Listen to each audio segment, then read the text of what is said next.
Hello guys, कैसे हैं आप लोग। मैं Satinder Kumar, faculty of chemistry. आप सभी का स्वागत करता हूं अपने YouTube channel Satinder sir classes पर। बेटा, वीडियोस को आप शेयर नहीं करते हो, शेयर जरूर करें जहां भी आप कर सकते हो। ठीक है ना, फैला दो वीडियोस को। ठीक है ना, आप लोगों के लिए बहुत मेहनत की जा रही है।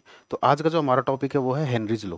हेनरीज लॉ जो हम पूरा डिस्कस करेंगे आज की क्लास में। ठीक है, हेनरी लॉ और रोल्स लॉ में क्या रिलेशन है, तो वो हम रोल्स लॉ पढ़ने के बाद डिस्कस करेंगे विद क्वेश्चंस। आज हम हेनरीज लॉज करेंगे। अब देखिए, हेनरी लॉ स्टार्ट करते बिना टाइम को खराब करते हुए, हेनरीज लॉज के बेटा हमारे पास 3 स्टेटमेंट है। ठीक है, आपको कौन सी यूज करनी है, तीनों यूज करनी है। ठीक है ना, पेपर में आएगी तो कौन सी लिखोगे उसके बारे में भी हम आपको बताएंगे, बेफिक्र रहिए। ठीक है, तो पिछली क्लास में हम सोल्युबिलिटी डिस्कस कर चुके हैं। ठीक है, तो उसमें तो आपको कोई इशू नहीं आना चाहिए। चलिए अब हेनरी लॉ स्टार्ट करते हैं। देखिए, ये कोई सोलवेंट है बेटा, या कोई लिक्विड है। सिंपली ये कोई हमने लिक्विड लिया, इसके ऊपर ये गैस प्रेजेंट है। ठीक है, तो हेनरी, अब पहले हम समझ लेते हैं ये जो यहाँ पर लिखा है इसका मतलब क्या है। बेटा, गैस जो है वो लिक्विड के अंदर डिसोल्व हो रही है। तो जब गैस जो है वो लिक्विड के अंदर डिसोल्व होगी तो हम क्या बोलेंगे, सोल्युबिलिटी इंक्रीज कर रही है। ठीक है, और गैस जब लिक्विड से बाहर जाएगी तो हम क्या बोलेंगे, सोल्युबिलिटी डिक्रीज कर रही है। तो एक बात बताओ, जितनी गैस लिक्विड के अंदर डिसोल्व करे और उतनी ही गैस अगर लिक्विड से बाहर चली जाए तो हम क्या बोलेंगे, इक्विलिब्रियम स्टेट आ गई है। तो हेनरीज लॉ जो डिफाइन होगा, पहली चीज तो आपके माइंड में याद रखना हमेशा, वो इक्विलिब्रियम कंडीशन पर डिफाइन होगा। ठीक है ना, कि जितनी गैस लिक्विड के अंदर डिसोल्व हो रही है उतनी ही गैस लिक्विड से बाहर जा रही है। ठीक है, तो हेनरी लॉ की फर्स्ट स्टेटमेंट ये कहती है कि किसी भी गैस की जो सोल्यूबिलिटी होती है लिक्विड के अंदर इक्विलिब्रियम स्टेट पर, वो डिपेंड करेगी इस गैस के पार्शियल प्रेशर पर। जितना प्रेशर ज्यादा होगा तो उतना गैस जल्दी लिक्विड के अंदर एंटर करेगी, और जितना जल्दी एंटर करेगी उतनी सोल्यूबिलिटी उसकी ज्यादा होगी। ठीक है, इक्विलिब्रियम स्टेट पर रहेगी, लेकिन इक्विलिब्रियम डिस्टर्ब नहीं हुआ है, ध्यान रखना। ठीक है ना, क्योंकि साथ का जितनी गैस लिक्विड के अंदर जा रही है उतनी गैस लिक्विड से बाहर जा रही है। तो किसी भी गैस की जो सोल्यूबिलिटी होती है लिक्विड के अंदर इक्विलिब्रियम कंडीशन पर, वो किस पर डिपेंड करेगी, गैस के पार्शियल प्रेशर पर। जितना इस गैस का पार्शियल प्रेशर ज्यादा होगा, जितना गैस का पार्शियल प्रेशर ज्यादा होगा, उस गैस की लिक्विड के अंदर जो सोल्युबिलिटी होगी बेटा वो उतनी ही ज्यादा होगी। इस स्टेटमेंट को मैं ऐसे भी लिख सकता हूँ, partial pressure of gas is directly proportional to solubility. इस डायरेक्टली प्रोपोर्शनल के साइन को हटाएंगे, एक कांस्टेंट आएगा जिसे हम क्या बोलते हैं, हेनरी कांस्टेंट। ठीक है ना, इसको बाद में लिख लेंगे तीनों स्टेटमेंट पढ़ने के बाद कि एच क्या है यहाँ पर आपका, हेनरी कांस्टेंट। ठीक है, स्टेटमेंट क्लियर होगी, स्क्रीनशॉट ले लीजिए, आपको नोट्स बनाने होंगे। ठीक है ना, बाद में बना लेना, जल्दी कीजिए बेटा एक बार इसको।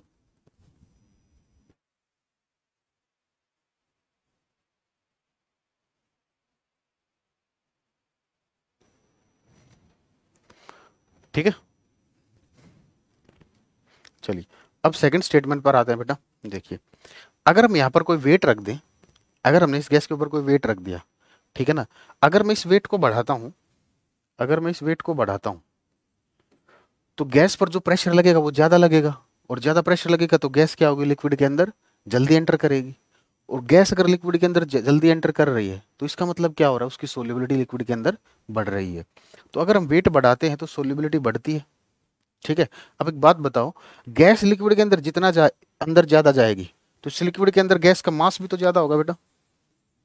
अगर गैस की सोल्युबिलिटी लिक्विड के अंदर बढ़ रही है तो इसका मतलब गैस के मोलिक्यूल्स ज्यादा जाएंगे लिक्विड के अंदर, और अगर ज्यादा जाएंगे तो उस गैस का मास भी क्या होगा, ज्यादा होगा। मान लीजिए तो इसको बढ़ाने से 10 एक्स्ट्रा मोलिक्यूल्स और चले गए अंदर, तो गैस का मास क्या होगा बेटा, बढ़ गया। ठीक है ना, गैस का मास क्या हो गया, बढ़ गया। तो वेट बढ़ाने से सोल्युबिलिटी बढ़ रही है। ठीक है ना, जिसकी वजह से लिक्विड के जो मोलिक्यूल्स हैं, सॉरी गैस के जो मोलिक्यूल्स हैं वो लिक्विड के अंदर ज्यादा जा रहे हैं, जिससे क्या हो रहा है, लिक्विड की सोल्युबिलिटी बढ़ रही है। तो हम अगर अब बात करें कि मास ऑफ गैस, और दूसरा ये वेट बढ़ाने से गैस का प्रेशर भी बढ़ेगा। वेट बढ़ाने से क्या हो रहा है, इस वेट को अगर हम बढ़ाते हैं तो गैस का प्रेशर भी बेटा बढ़ रहा है। ठीक है ना, वेट बढ़ाने से गैस का प्रेशर बढ़ रहा है, और इस प्रेशर की वजह से लिक्विड के अंदर जो मॉलिक्यूल्स जा रहे हैं वो भी ज्यादा जा रहे हैं, तो यानी कि इसके अंदर गैस का मास भी बढ़ रहा है। ठीक है, तो प्रेशर ऑफ गैस में और मास ऑफ गैस में क्या रिलेशन होगा बेटा, डायरेक्टली प्रोपोर्शनल। ठीक है ना, जितना गैस का प्रेशर ज्यादा होगा उतने गैस के मोलिक्यूल्स लिक्विड के अंदर जाएंगे, और लिक्विड के अंदर जाने का मतलब क्या हुआ, गैस के मोलिक्यूल्स का नंबर बढ़ रहा है, और अगर नंबर बढ़ रहा है तो गैस का मास क्या हो रहा है, बढ़ रहा है। ठीक है, तो यहां से हम एक स्टेटमेंट और बोल सकते हैं कि मास ऑफ गैस जो है वो डायरेक्टली प्रोपोर्शनल है प्रेशर ऑफ गैस के। ठीक है, इस स्टेटमेंट को ऐसे भी लिख सकते हैं, pressure of gas is directly proportional to mass of gas. इस डायरेक्टली प्रोपोर्शनल के साइन को हटाएंगे तो क्या आएगा, एक कांस्टेंट आएगा, और ये कांस्टेंट क्या है आपका, हेनरीज लॉ कांस्टेंट। ठीक है ना, लिख देते हैं where KH is Henry's law constant. ठीक है बेटा, मैं एक बार 1 मिनट में आ रहा हूँ, आप इसको नोट कीजिए जल्दी से।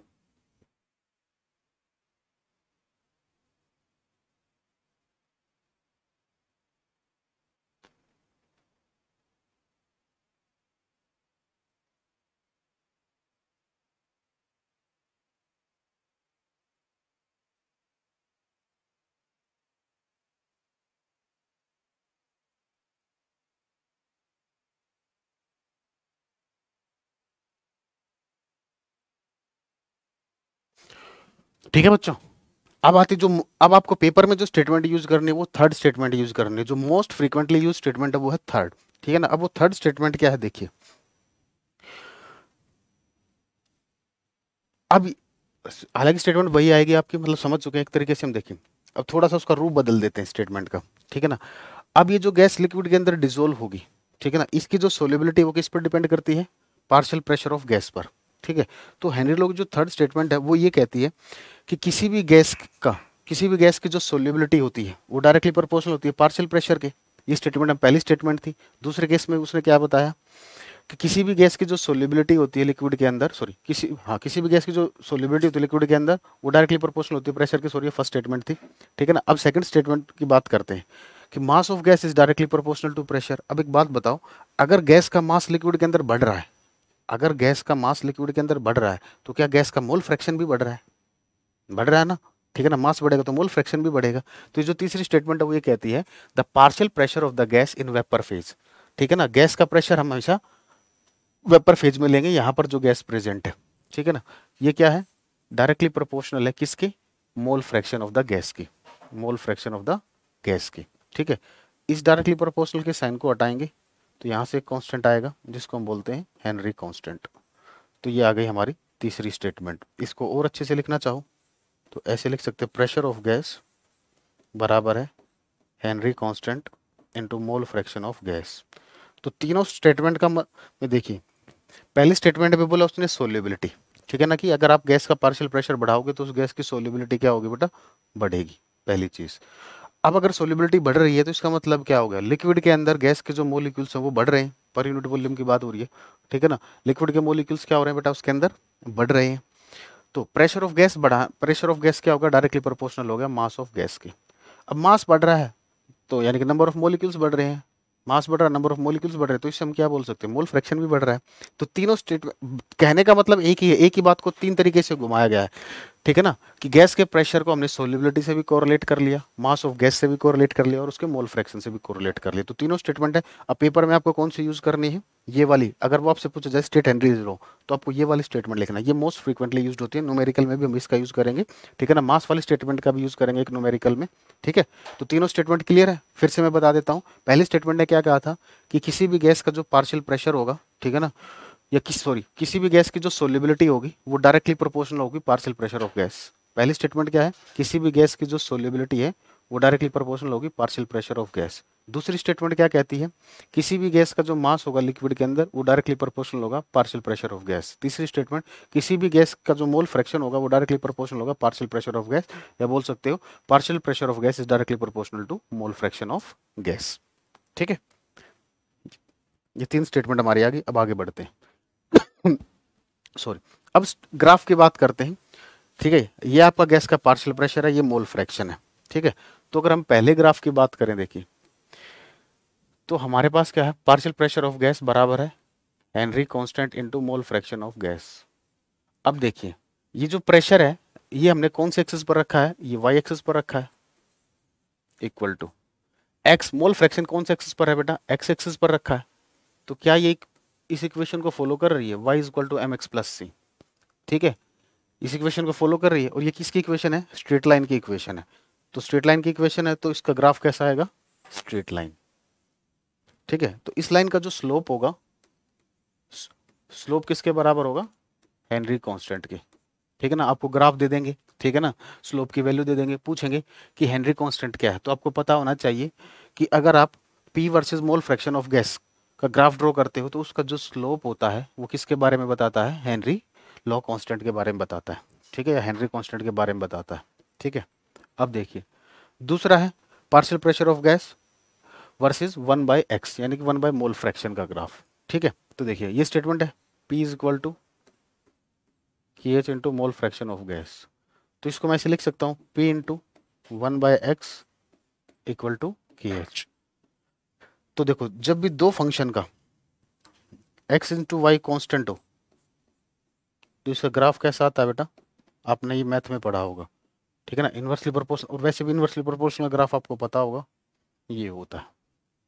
ठीक है ना, कभी भी दो फैक्टर को मल्टीप्लाई करके कांस्टेंट आ रहा है तो उसका ग्राफ आपका ये वाला होगा। ये मैथ का नॉलेज होना चाहिए आपको। ठीक है, हालांकि मैंने आपको बता दिया कोई भी चीज़ अगर इस इक्वेशन को फॉलो कर रही है तो उसका ग्राफ ये होगा। स्ट्रेट लाइन की इक्वेशन को फॉलो कर रही है तो ये वाला भी हो सकता है। अब स्ट्रेट लाइन में डिफरेंट स्ट्रेट लाइन हो सकती है। ठीक है ना, ये मैं आपको क्या कहते हैं केमिकल काइनेटिक्स में पढ़ेंगे, तब मैं आपको बताऊंगा कि इक्वेशन अगर इसमें कुछ चेंज होगा, y equal to minus m x plus c हो या y equal to m x minus c को फॉलो करा तो उसका ग्राफ कैसे होगा। तो इससे बेफिक्र रहिए, अभी जितना बताया आपको इतना आपको पता होना चाहिए। ठीक है, तो स्क्रीनशॉट ले लीजिए। ठीक है ना, अब हम हेनरी कांस्टेंट के बारे में बात करते हैं।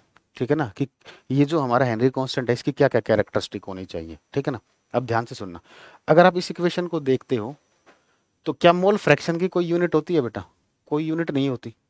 ठीक है, ये तो यूनिट लेस होता है। तो हेनरी कांस्टेंट की यूनिट किसके बराबर होंगी, प्रेशर की यूनिट के बराबर होंगी। किसके बराबर होंगी, प्रेशर की यूनिट के बराबर होंगी। तो जो यूनिट प्रेशर की होगी वही आपकी हेनरी कांस्टेंट की यूनिट होगी। ठीक है, अब डिफरेंट यूनिट्स ऑफ प्रेशर में क्या रिलेशन होता है, देखिए ये हेनरी लॉ की तीनों स्टेटमेंट मैंने लिख दी है। Mass of gas is directly proportional to pressure of gas, solubility of gas is directly proportional to partial pressure of the gas, mole fraction of gas is directly proportional to partial pressure of the gas. तो ये जो pressure होगा ये solution के ऊपर जो gaseous phase है उसमें बात हो रही है, उसमें गैस का क्या प्रेशर है, और ये जो चीजें होंगी ये कहाँ प्रेजेंट है बेटा, ये लिक्विड के अंदर है। ठीक है, अब इसमें हमें पता है, अभी मैंने आपको बताया कि जो यूनिट प्रेशर की होगी वही हेनरी कांस्टेंट की यूनिट होगी। ठीक है, अब क्वेश्चन में मान लीजिए वो आपसे मोल फ्रैक्शन ऑफ गैस पूछ ले या मोल्स ऑफ गैस पूछ ले या अमाउंट ऑफ गैस पूछ ले। ठीक है, तो उस केस में आपको सबसे पहले क्या चेक करोगे, इन दोनों की यूनिट सेम होनी चाहिए। अगर दोनों की यूनिट अलग है तो आपको क्या करना है, दोनों की यूनिट सेम बनानी है। ठीक है ना, तो यूनिट सेम बनाने के लिए आपको ये रिलेशन पता होने चाहिए। 1 एटमोसफेयर इज इक्वल टू होता है 1.01 बार और 1 बार होता है 0.987 एटमोसफेयर। ठीक है ना, ये 11th क्लास के रिलेशन है। एक अगर सेंटीमीटर में प्रेशर दे रखा है तो 1 एटमोसफेयर इज इक्वल टू होता है 760 सेंटीमीटर, और 1 सेंटीमीटर में कितने एमएम होते हैं बेटा 10, तो ये कन्वर्ट हो जाएगा 760 एमएम। टोर भी प्रेशर की यूनिट होती है 760 टोर। पास्कल कितने होते हैं 1 एटमोसफेयर में 101 इंटू सॉरी 101,325 पास्कल। ठीक है ना, इस वैल्यू को हम सिंप्लिसिटी के लिए ऐसे भी लिख सकते हैं 1.01 इंटू 10⁵ पास्कल। तो जनरली आपने देखा होगा कई बार हम डायरेक्ट बोल देते हैं 1 atmosphere is equal to 10⁵ pascal, क्योंकि मल्टीप्लीकेशन में है 1 1.01, ये अप्रोक्सीमेट क्या है, 1 ही तो है। तो सिंप्लिसिटी के लिए आप 10⁵ पास्कल भी यूज कर सकते हो, इससे आपका अप्रोक्सीमेट आंसर आएगा। अगर आपको करेक्ट आंसर निकालना है तो ये एग्जैक्ट वैल्यू है, ये यूज करनी है। आप ये भी यूज कर सकते हो, ये भी यूज कर सकते हो, आंसर में कोई ज्यादा डिफरेंस नहीं आएगा। ठीक है, तो हेनरी कांस्टेंट की पहली कैरेक्टरिस्टिक क्या है, यूनिट आपकी क्या होनी चाहिए, प्रेशर की और हेनरी कांस्टेंट की यूनिट क्या होंगी, हमेशा सेम होंगी। ठीक है, पहले इसका स्क्रीनशॉट ले लीजिए, यहाँ तक तो कर चुके थे, अब इसका स्क्रीनशॉट ले लीजिए बेटा, नोट्स बाद में बना लेना।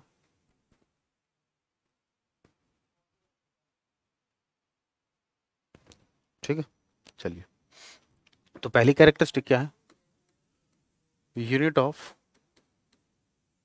Pressure of gas,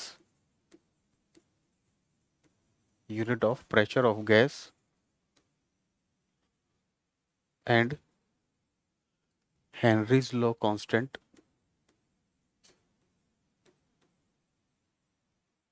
and Henry's law constant should be same.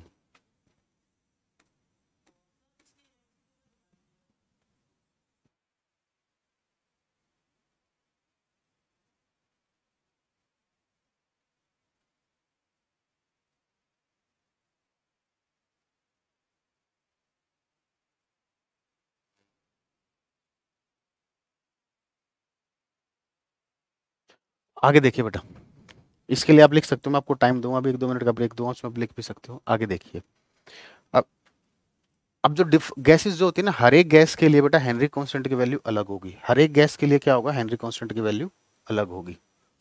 Different gases,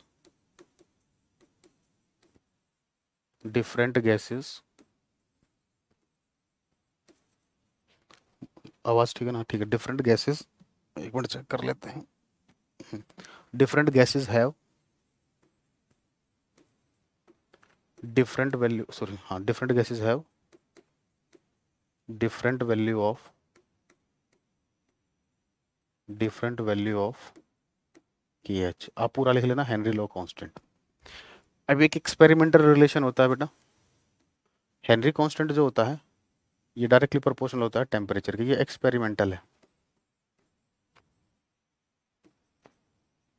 ठीक है ना? ब्रैकेट में आप लिखना चाहो तो लिख भी सकते हो, ये एक एक्सपेरिमेंटल रिलेशन है, ये आपको ध्यान रखना है, ठीक है?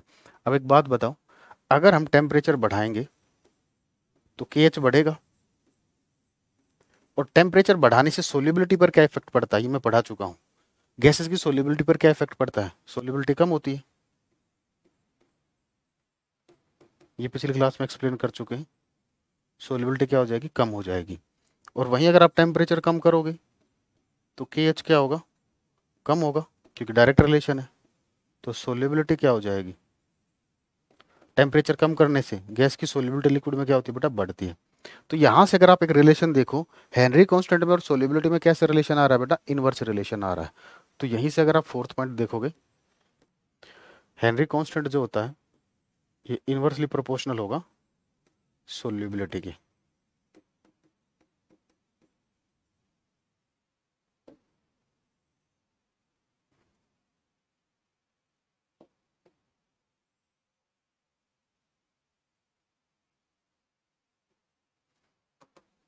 ठीक है, इसको नोट कीजिए, फिर हम एप्लीकेशन के बारे में बात करते हैं। नोट कीजिए इसको बेटा जल्दी से।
हाँ जी बच्चों, क्लियर है।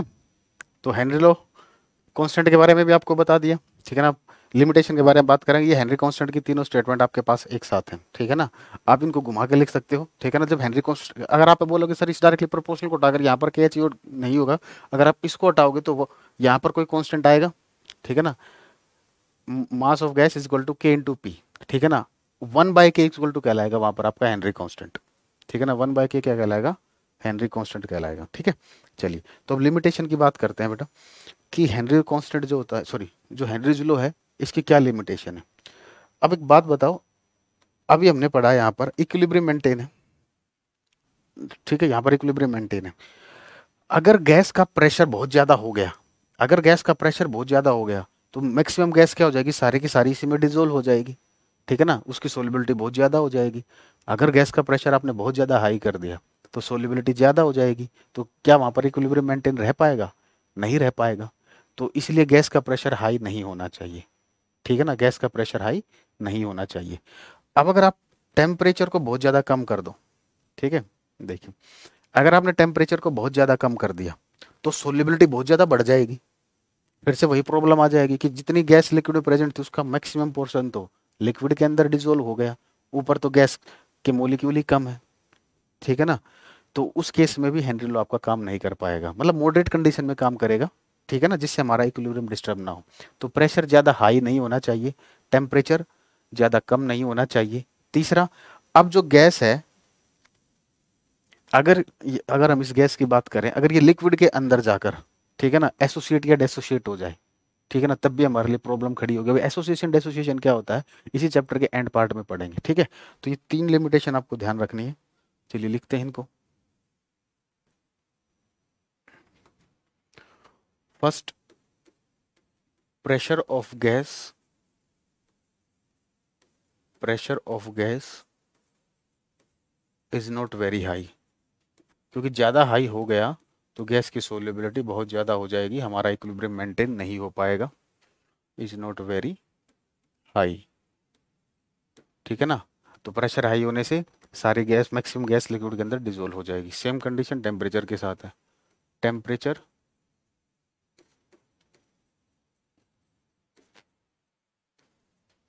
should not be, temperature should not be very low। ऊपर वाली स्टेटमेंट को थोड़ा अच्छे से लिखते हैं। Pressure of gas should not be very high, pressure of gas should not be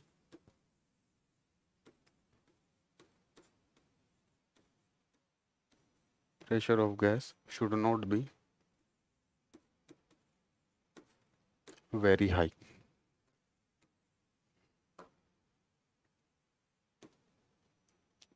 तीसरा,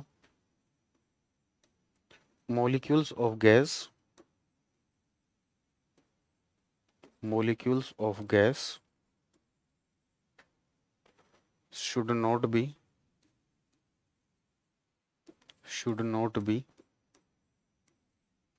associate or dissociate, should not be associate or dissociate in solvent, ठीक है बच्चों। तो ये तीन लिमिटेशंस आप ध्यान रखोगे। अब हम बात करते हैं इसकी एप्लीकेशन क्या है हेनरी लॉ की। अब एक बात बताइए, आप लोग कोल्ड ड्रिंक पीते हो? हाँ सर पीते हैं। तो कोल्ड ड्रिंक के अंदर कौन सी गैस होती है? CO2 गैस होती है, ठीक है। अगर कोल्ड ड्रिंक को खोल के आपने कुछ टाइम के लिए रख दिया, ठीक है, तो CO2 गैस बाहर चली जाएगी, ठीक है, उसकी सोल्यूट, क्योंकि हम देखो होता क्या है, हम CO2 गैस को कोल्ड ड्रिंक के अंदर हाई प्रेशर पर बंद करते हैं। वो जो ढक्कन होता है ना, जब वो बंद किया जाता है तो उस टाइम पर क्या होता है, गैस का प्रेशर हाई होता है। यही तो होता है आपकी कोल्ड ड्रिंक बोतल एक तरीके से। डायग्राम थोड़ा सा खराब बन सकता है। इस तरीके से बोतल होती है, आपने देखा होगा, यहाँ पर लिक्विड है और यहाँ पर खाली स्पेस होता है, ठीक है ना। यहाँ पर क्या होता है, खाली स्पेस होता है, ये लिक्विड है।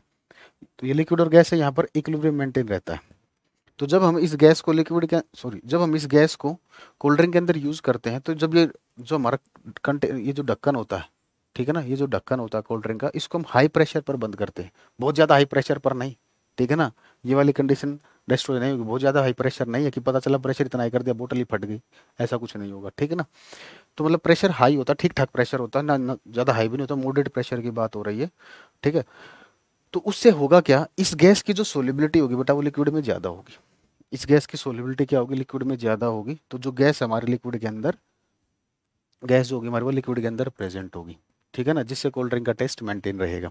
तो जैसे हम इसको ओपन करेंगे तो ओपन करने से क्या होगा, जो ये हमने हाई प्रेशर पर इस ढक्कन को बंद किया था वो कम हो जाएगा, क्योंकि फिर तो एयर के कांटेक्ट में आ जाएगी, तो गैस यहाँ से बाहर निकल जाएगी, और गैस बाहर निकल जाएगी तो सोलिबिलिटी उसकी कम हो जाएगी, सोलिबिलिटी कम हो जाएगी तो उसका टेस्ट बदल जाएगा, ठीक है ना। तो कोल्ड ड्रिंक का जो कॉन्सेप्ट है उसमें हेनरी लॉ का यूज होता है, ठीक है ना, कि CO2 को जब हम कोल्ड ड्रिंक के अंदर मिक्स करते हैं वो हाई प्रेशर पर मिक्स करते हैं, मतलब बहुत ज़्यादा हाई नहीं, वेरी हाई नहीं बोले, मतलब हाई होता है वेरी हाई नहीं होगा, ठीक है ना। तो पहली एप्लीकेशन लिखते हैं बेटा, first CO2 in cold drinks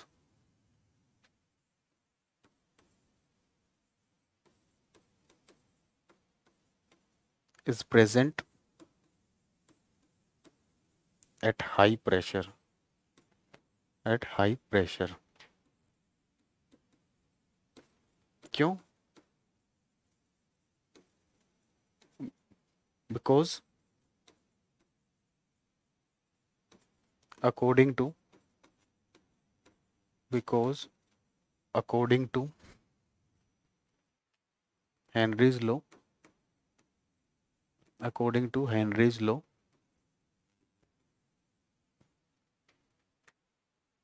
solubility of gas, solubility of gas in liquid, in liquid at equilibrium stage, at equilibrium stage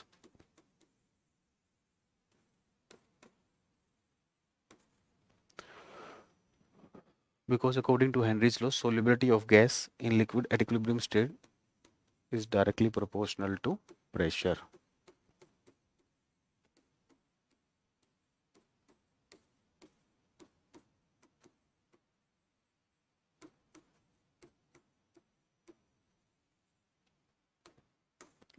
Directly proportional to partial pressure of gas.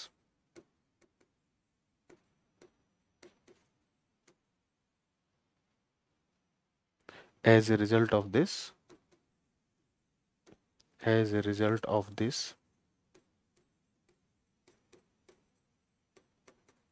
as a result of this, solubility of CO2, solubility of CO2 in liquid increases. ठीक है, मैंने तो आपको पूरा लिख दिया, paper में एक लाइन भी यूज कर सकते हो। पेपर में आपसे क्वेश्चन ऐसे पूछा जाता है, state Henry laws and write its two application. आप सिंपली पहली लाइन लिख सकते हो, CO2 in cold drinks is present at high pressure because of Henry's law, simply इतना छोड़ सकते हो, ठीक है। अब देखो बेटा, स्कूबा डाइवर्स आप लोगों ने देखे होंगे, गोताखोर जिसको बोलते हैं, स्कूबा डाइवर्स देखे हैं ना, नहीं देखे, गोताखोर तो देखे होंगे, हाँ सर वो देखे, दोनों एक ही, ठीक है ना। चलिए, तो स्कूबा डाइवर्स जो होते हैं बेटा, जब वो सी की डेप्थ में जाते हैं, ठीक है ना, तो वो क्या करते हैं, अपने पीछे एक सिलेंडर रखते हैं, ठीक है ना। तो उस सिलेंडर में कौन सी गैस होती है, उसमें एयर नहीं होती, मिक्सचर ऑफ गैसेस नहीं होती, उस सिलेंडर के अंदर बेटा वो यूज करता है ऑक्सीजन प्लस हीलियम जनरली, ठीक है ना। नाइट्रोजन भी होती है, इसके बारे में भी बात करेंगे, ठीक है ना, नाइट्रोजन के बारे में भी बात करेंगे, ठीक है ना। जनरली हम क्या करते हैं, इसके अंदर ऑक्सीजन प्लस हीलियम का मिक्सचर यूज करते हैं, ठीक है ना। देखो, एयर के अंदर जो नाइट्रोजन होती है वो 78% होती है, ठीक है ना, इसके अप्रॉक्स अराउंड होती है 56%, ठीक है ना। तो ये हमने परसेंटेज कम क्यों किया, ठीक है ना। तो जो हम ये परसेंटेज कम करेंगे उस उसके अकॉर्डिंग हम क्या करेंगे, ऑक्सीजन और हीलियम का परसेंटेज इसमें बढ़ाएंगे। तो सिंपल सी बात ये है कि स्कूबा डाइवर जो होते हैं जब सी की डेप्थ में जाते हैं तो वो जो सिलेंडर लेके जाते हैं उसमें वो कौन सी गैस मिक्स कर रहे हैं बेटा, हीलियम गैस का मिक्सचर यूज करते हैं, हीलियम मिक्स करते हैं, या बोल सकते हो ऑक्सीजन प्लस हीलियम का मिक्सचर यूज करते हैं, ठीक है ना। इसका परसेंटेज उसने कम कर दिया। तो ऐसा क्यों होता है, ठीक है ना, क्वेश्चन अराइज होता है, ऐसा होता क्यों है। देखिए, अब समझने की कोशिश करना, मैं आपको समझाता हूँ, ठीक है ना। देखिए, अगली सीट पर चलते हैं, देखिए यहाँ पर समझते हैं।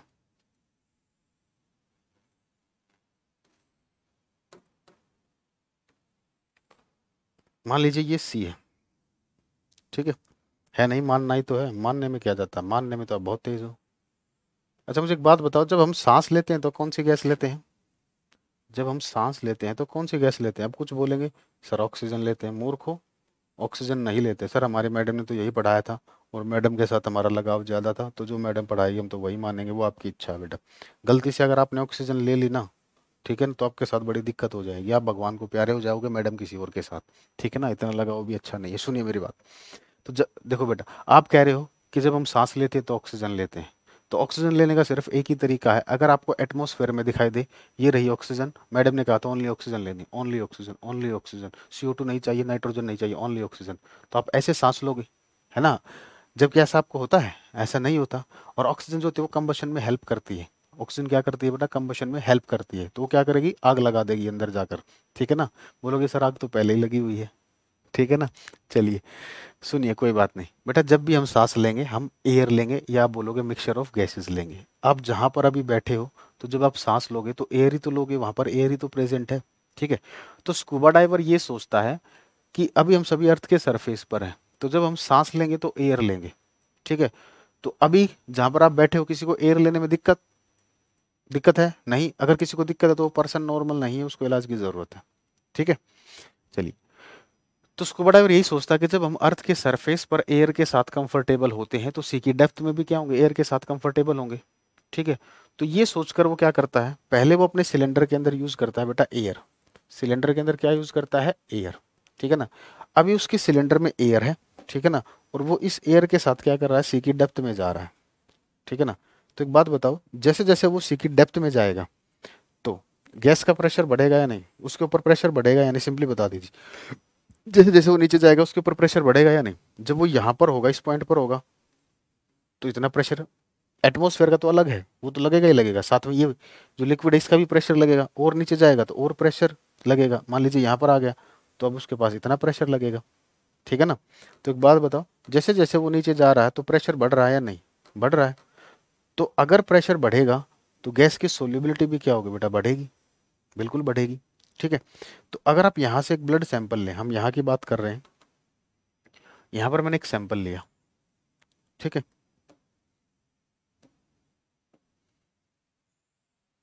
लाल से दिखा दिया, रक्त लाल होता है।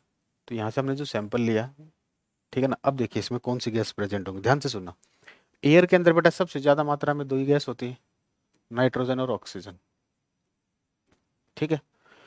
तो जैसे जैसे स्कूबा डाइवर सी की डेप्थ में जाएगा, ठीक है, उसके ऊपर प्रेशर बढ़ेगा। प्रेशर बढ़ने से जो गैस उसके अंदर जाएगी उसकी सोल्यूबिलिटी बढ़ेगी। तो अब गैस उसके अंदर कौन सी जाएगी? वो सांस किसके थ्रू लेगा? सिलेंडर के थ्रू लेगा। अभी सिलेंडर में क्या है? एयर है। तो एयर उसके अंदर जाएगी। एयर अंदर जाने का मतलब नाइट्रोजन भी अंदर गई, ऑक्सीजन भी अंदर गई। तो जब ये अंदर जाएंगी, ठीक है, तो प्रेशर बढ़ने से इनकी सोल्यूबिलिटी ब्लड के अंदर बढ़ेगी, क्योंकि हमारी बॉडी के अंदर लिक्विड क्या है? बायोलॉजी में मत जाना ज्यादा, प्लाज्मा प्लाज्मा, ठीक है ना, ब्लड की बात कर रहे हैं। ठीक है ना? तो जैसे जैसे गैस अंदर जाएंगी, ठीक है ना, तो ऊपर से प्रेशर बढ़ रहा है, क्योंकि जैसे जैसे आप सी की डेप्थ में जाओगे तो प्रेशर बढ़ेगा। प्रेशर बढ़ने से इन गैसेज की जो ब्लड के अंदर सोल्यूबिलिटी है वो बढ़ेगी। अब ब्लड के अंदर कौन सा पिगमेंट होता है? हीमोग्लोबिन होता है। ये जो हीमोग्लोबिन होता है बेटा, ये गैस कैरियर होता है। ठीक है ना? तो हीमोग्लोबिन के पास बेटा नाइट्रोजन भी पहुंची, ऑक्सीजन भी पहुंची। अब हीमोग्लोबिन की दोस्ती किसके साथ अच्छी होगी? ऑक्सीजन के साथ। तो हीमोग्लोबिन ऑक्सीजन के साथ जुड़कर बना लेगा ऑक्सी हेमोग्लोबिन। और इसका काम क्या होता है बेटा? ये गैस कैरियर होता है। हेमोग्लोबिन क्या होता है आपका? ये गैस कैरियर होता है। जो भी गैस इसके पास आएगी ये सेल्स को वही गैस ट्रांसफर कर देगा। तो जितनी ऑक्सीजन ब्लड में आ रही थी वो किसके साथ जुड़ गई? हेमोग्लोबिन के साथ जुड़ गई। और हेमोग्लोबिन ने क्या किया? जो भी गैस इसके पास आई इसने सेल्स को वो गैस ट्रांसफर कर दी। अब इसके पास ऑक्सीजन गैस थी, तो इसने ऑक्सीजन गैस को कहाँ ट्रांसफर कर दिया? सेल्स के पास ट्रांसफर कर दिया। तो अब ब्लड में कौन सी गैस बच गई बेटा? नाइट्रोजन। तो ये रही, मान लीजिए नाइट्रोजन प्रेजेंट है, ये नाइट्रोजन प्रेजेंट है, कोई दिक्कत नहीं। चलिए यहाँ तक। तो अब देखिए, जब ये सरफेस पर वापस आएगा, अभी सरफेस पर वापस आया, तो जैसे जैसे ऊपर आएगा तो प्रेशर क्या होगा बेटा? कम होगा। प्रेशर कम होगा तो सोल्युबिलिटी कम होगी। तो अगर आप यहां से एक ब्लड सैंपल लें, अगर अब हम,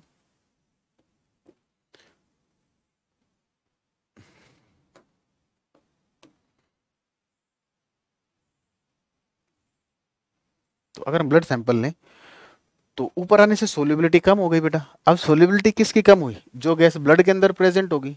तो अभी ब्लड के अंदर कौन सी गैस प्रेजेंट थी? नाइट्रोजन। तो अगर इसकी सोल्युबिलिटी कम होगी तो ये नाइट्रोजन बाहर चली जाएगी। तो जब ये बाहर चली जाएगी तो इसकी जगह खाली हो जाएगी। ठीक है, जैसे आप जहां पर बैठे हो, अगर आप अपनी जगह को छोड़कर चले जाओगे तो आपकी जगह खाली हो जाएगी। सेम चीज यहाँ पर है। तो नाइट्रोजन की सोल्युबिलिटी कम होने की वजह से नाइट्रोजन ब्लड से बाहर चली गई। ठीक है, बाहर चली गई तो ये खाली स्पेस बन गया ब्लड के अंदर। इन खाली स्पेस को बोलते हैं हम बबल। इन बबल से बॉडी में होता है पेन, क्योंकि कैपिलरी को ब्लॉक कर देंगे। और ये जो पेन होता है नॉर्मल पेन नहीं होता, इससे पर्सन की डेथ भी हो सकती है। ठीक है ना। तो इन पेनफुल इफेक्ट्स को बोला जाता है बेटा बैंड्स। क्या बोला जाता है? बैंड्स। ठीक है। तो आप चाहते हो कि पेन प्रोड्यूस हो या ना हो? सर हमारे केस में नहीं चाहिए, बाकी किसी में हमें कोई दिक्कत नहीं है ना। चलिए, तो देखिए, अगर हम एयर लेके जाते हैं, अगर स्कूबा डाइवर अपने सिलेंडर के अंदर एयर लेके जाता है, ठीक है, तो उसकी बॉडी में पेन होगा, जिन पेनफुल इफेक्ट्स को बोलते हैं हम बैंड्स। इससे उसकी डेथ भी हो सकती है। ठीक है। अब ये पेन क्यों प्रोड्यूस हुआ? जब पहले सोल्युबिलिटी बढ़ी और बाद में सोल्युबिलिटी घटी। ठीक है। तो अगर हमारे पास कोई ऐसी गैस हो जो ब्लड में नेग्लिजिबल सोल्यूबल हो, बहुत कम सोल्यूबल हो, अगर वो बहुत कम सोल्यूबल होगी तो जब नीचे जाएंगे तो तब भी वो ज़्यादा सोल्यूबल तो है नहीं, तो ज़्यादा ब्लड के अंदर घुलेगी नहीं। ठीक है। तो जब ऊपर आएंगे तब ज़्यादा घुली ही नहीं है, तो बाहर भी ज़्यादा मतलब जो थोड़ी बहुत घुली होगी वो बाहर निकल जाएगी, तो उससे इतना खास फर्क नहीं पड़ेगा। तो बस हमें अब ये पता करना बेटा किस गैस की सोल्यूबिलिटी ब्लड में कम होती है। तो जो हीलियम गैस होती है ना, इसकी सोल्यूबिलिटी ब्लड में कम होती है। इसीलिए स्कूबा डाइवर क्या करते हैं? इसको ऑक्सीजन के साथ मिक्स करते हैं। ठीक है, क्लियर है कि स्कूबा डाइवर एयर सिलेंडर क्यों नहीं लेके जाते? वो ऑक्सीजन प्लस हीलियम गैस को क्यों मिक्स करते हैं? अब उसमें नाइट्रोजन भी होगी, उस पर आ रहे हैं, पहले इस पॉइंट को लिखते हैं। तो सेकंड पॉइंट लिखोगे, to reduce bends, to reduce bends scuba diver, to reduce bends scuba divers carry, to reduce bends scuba diver carry mixture of, to reduce bands scuba diver carry mixture of oxygen plus helium in the cylinder, in the cylinder, in the cylinder because of, because of low solubility of, because of low solubility of helium in blood. ठीक है। तो अगर हम इस cylinder की बात करें, ठीक है ना, तो इस सिलेंडर के अंदर बेटा अगर हम बात करें तो इसमें हमारे पास क्या होगी? नाइट्रोजन होगी, अप्रोक्सीमेट 56.1 होती है। ठीक है। प्लस ऑक्सीजन होगी 33.2% होगी, और हीलियम होती 11.7। देखना 100 हो गया या नहीं? कितना हो गया ये? 56 और 33, 89। ये थोड़ा सा परसेंटेज इसको 32 पॉइंट कर दे क्या? परसेंटेज चेक करना कितना आ रहा है, वो 11.7। ठीक है, 89, 89 और 11, ये कुछ ज़्यादा ही हो गया है ना। इसको 32 कर लो।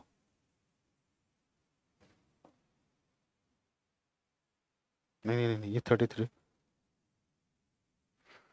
56, 11, 33, इतना ही होता है। ठीक है, तो कोई नहीं। ठीक है ना, इसको हम अप्रोक्सीमेट इतना कर देते हैं 11.7, इसको 55 कर लेते हैं, मतलब अप्रोक्सीमेट लिख लेते हैं। अप्रोक्सीमेट एक काम करते हैं, 56% लिख देते हैं इसको हम। ठीक है ना, ये अप्रोक्सीमेट होता है 56%, ये 55 पॉइंट लिख लेते हैं, 50.5.1% ऑक्सीजन। नहीं बेटा, ऑक्सीजन 31 होगा, इसको तो 56.1 ही रखो इसको। ठीक है, ऑक्सीजन कितना हो जाएगा हमारा? 32 पॉइंट, सॉरी 31 पॉइंट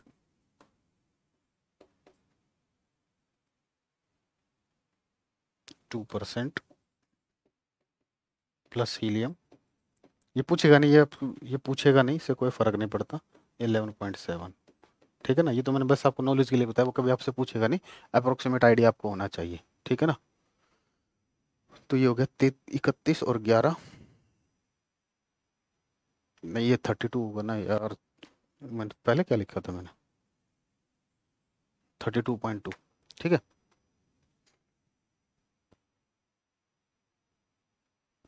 ठीक है, चलिए। अब तीसरा देखिए, जो लोग माउंटेन्स पर काम करते हैं बेटा, जो लोग माउंटेन्स पर काम करेंगे, पहाड़ों पर काम करेंगे, तो पहाड़ों पर प्रेशर क्या होगा, कम होगा। तो अगर पहाड़ों पर प्रेशर कम होगा तो ऑक्सीजन की जो सोल्युबिलिटी है वो भी कम हो जाएगी, क्योंकि प्रेशर कम तो गैस की सोल्युबिलिटी कम। तो ब्लड को उतनी प्रॉपर अमाउंट में ऑक्सीजन मिल नहीं पाएगी। तो अगर ब्लड को उतने प्रॉपर अमाउंट में ऑक्सीजन नहीं मिलेगी तो वो सेल और टिश्यूज को उतनी ऑक्सीजन नहीं दे पाएगा। तो अगर जब टिश्यूज को प्रॉपर अमाउंट में ऑक्सीजन नहीं मिलेगी तो वो टूट जाएंगे, ठीक है ना। तो इससे क्या होता है, जो पर्सन माउंटेन्स पर काम करते हैं बेटा, उनकी काम करने की जो क्षमता होती है वो कम हो जाती है, ठीक है ना। वो इतना काम नहीं कर पाते जितना ग्राउंड लेवल पर कर सकते हैं, ठीक है ना। दूसरा, ब्रेन को प्रॉपर अमाउंट में ऑक्सीजन नहीं मिलेगी, जिससे क्या होगा, उनकी थिंकिंग पावर जो है वो कमजोर हो जाएगी, वीक हो जाएगी, ठीक है। तो जब थिंकिंग पावर वीक हो जाती है, इसको, इस बीमारी को बोलते हैं एनोक्सिया। क्या बोलते हैं, एनोक्सिया, ठीक है। चलिए तो लिखोगे, at high altitudes, at high altitudes, at high altitudes, इसको अगली स्लाइड पे लिखे, दोनों को ही लिखवा दूंगा मैं, ठीक है। आगे लिखते हैं, इसका स्क्रीनशॉट ले लेना आप, ठीक है। चलिए, थर्ड एप्लीकेशन, क्योंकि चार लिखवा दूंगा फिर मैं, लिखोगे at higher altitudes, at higher altitudes due to low pressure, at higher altitudes due to low pressure, at higher altitudes due to low pressure, the solubility of oxygen, the solubility of oxygen in blood, the solubility of oxygen in blood is low. As a result of this, as a result of this,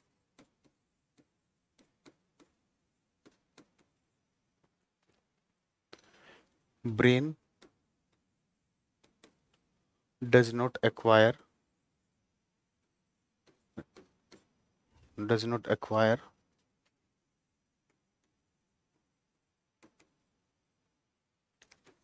proper amount of oxygen,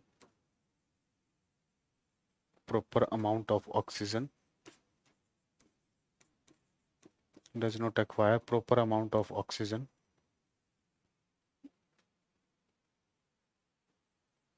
and thinking power of, thinking power of person,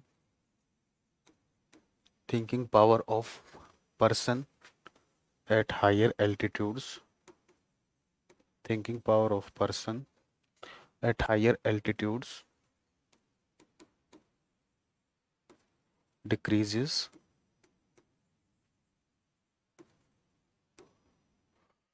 This disease is named as anoxia,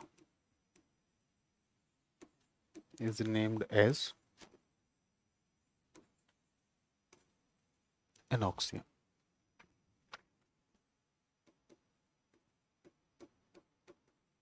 ठीक है। Fourth लिखते हैं, at higher altitudes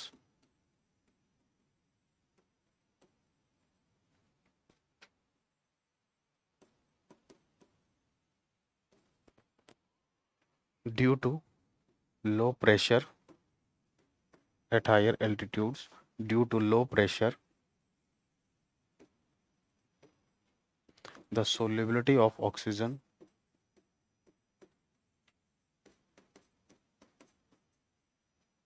at higher altitudes due to low pressure, the solubility of oxygen in blood is low.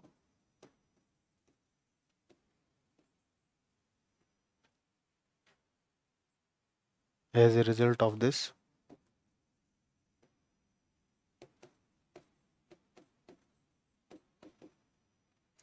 cells and tissues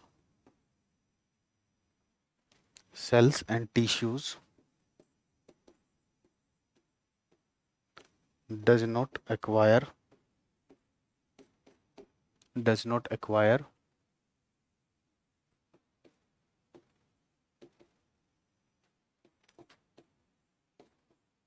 proper amount of oxygen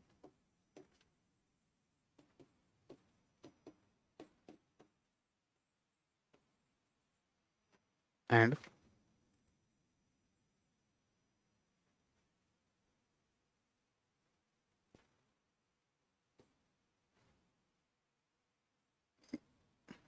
they becomes fatigue का मतलब थकना, they becomes fatigue quickly। ठीक है बेटा, वो आपसे 2 application पूछेगा, कोई भी 2 एप्लीकेशन आप लिख सकते हो, ठीक है ना। बस अगर दो पूछे तो दोनों ये मत लिख देना बस, ठीक है ना, लिख सकते हो, इसमें कोई दिक्कत नहीं है, ठीक है ना।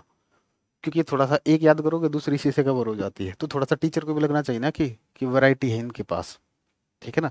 तो इसीलिए बेटा 2 पूछे तो इनमें से एक लिख देना, और एक आप चाहे इनमें से लिख देना, ठीक है ना, जो भी आपकी इच्छा हो। चलिए ठीक है, चलिए अब न्यूमेरिकल करते हैं बेटा। स्क्रीनशॉट लेना तो ले लीजिए, इसका भी स्क्रीनशॉट लेना तो ले लीजिए, ठीक है। चलिए पहला क्वेश्चन आप लोगों के सामने है, ठीक है ना। देखिए क्वेश्चन पढ़िए।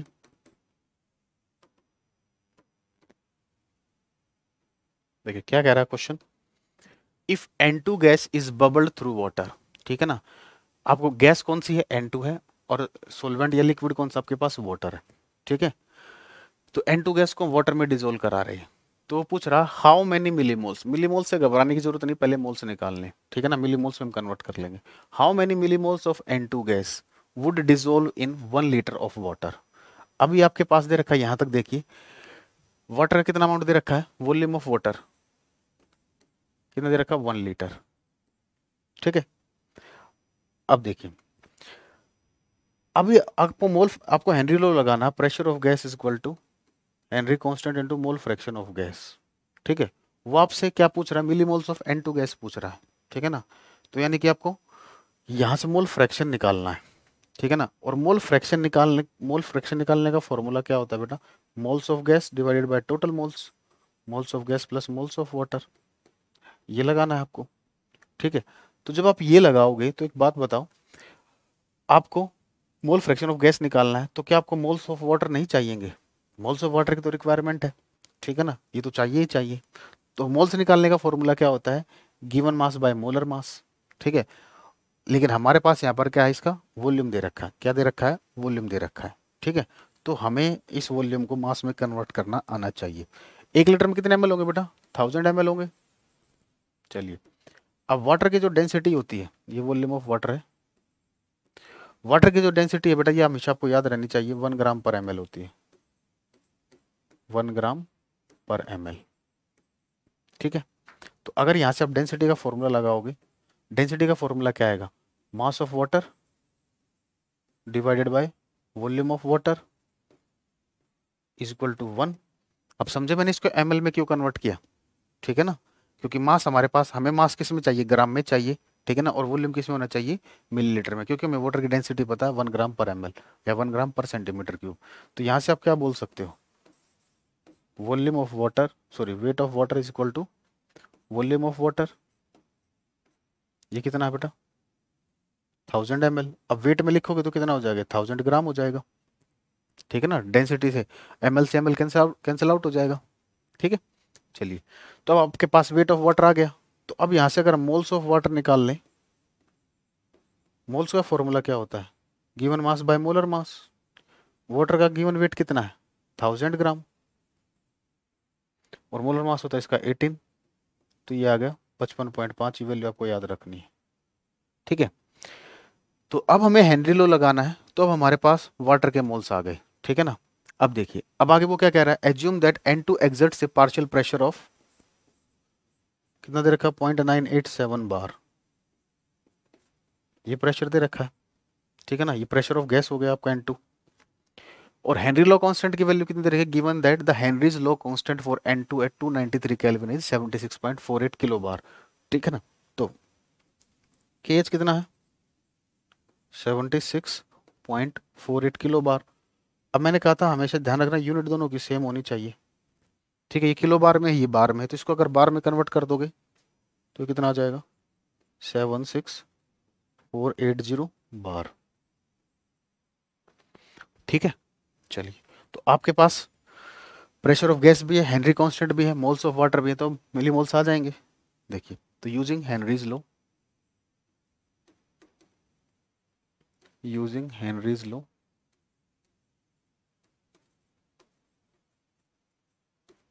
Pressure of gas is equal to Henry constant into mole fraction of gas.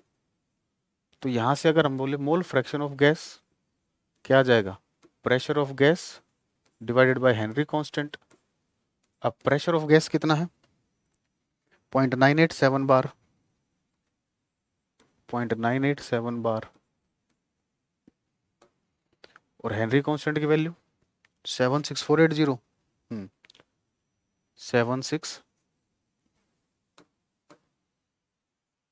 76480। चलिए इस वैल्यू को डिवाइड कर लेते हैं।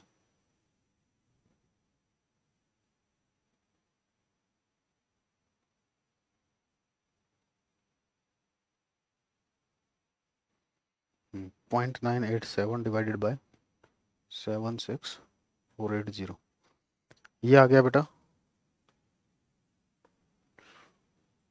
1.29 इंटू 10⁻⁻5। ठीक है, ये आ गया हमारे पास। ठीक है, अब देखिए ये मोल्स ऑफ गैस है, मोल फ्रैक्शन ऑफ गैस है, तो इसको हम क्या ले सकते हैं, moles of gas divided by total moles, moles of gas plus moles of water,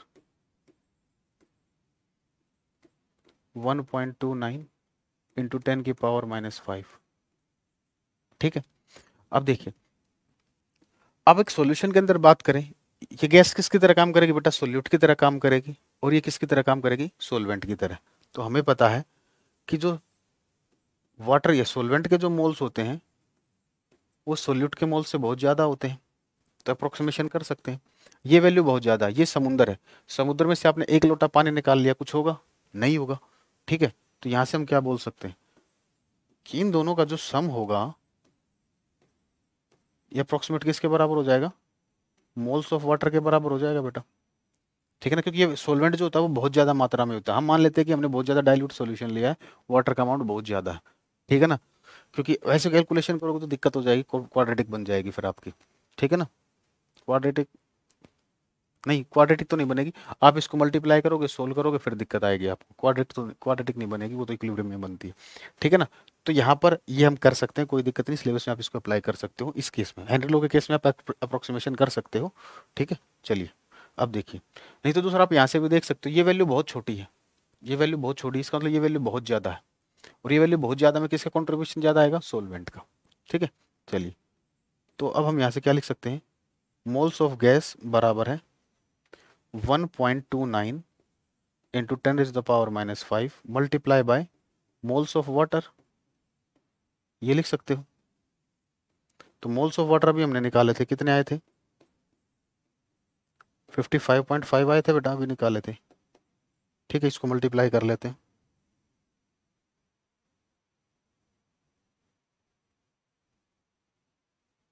ये आ जाएगा बेटा 71.595 इंटू 10⁻⁻5, ये आ गया बेटा मोल्स।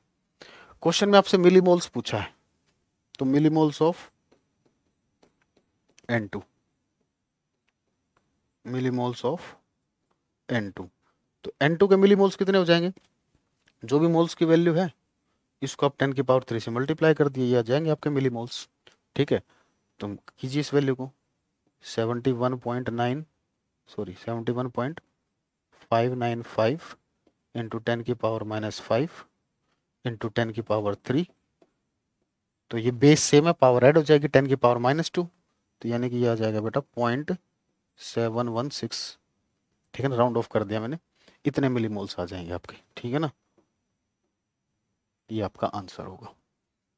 ठीक है, तो आप इसमें क्या, एक तो आपने ये सीखा अप्रोक्सीमेट आप कर सकते हो। ठीक है ना, अप्रोक्सीमेशन लगा सकते हो। ठीक है ना, क्योंकि अगर आप एग्जैक्ट वैल्यू निकालनी है तो आप इसको क्रॉस मल्टीप्लाई करो। ठीक है ना, फिर उस वैल्यू को उठाकर यहाँ पर लेके आओ। ठीक है ना, तो वहां भी अप्रोक्सीमेशन आप देखो, अगर आप उसको मैं उस तरीके से बताता हूँ, मान लीजिए ये वैल्यू NG थी, तो इसको आप क्रॉस मल्टीप्लाई करके जब इधर लेके आओगे तो क्या आएगा, -1.29 इंटू 10⁻⁻5 NG बराबर है मोल्स ऑफ वाटर, ये आएगा।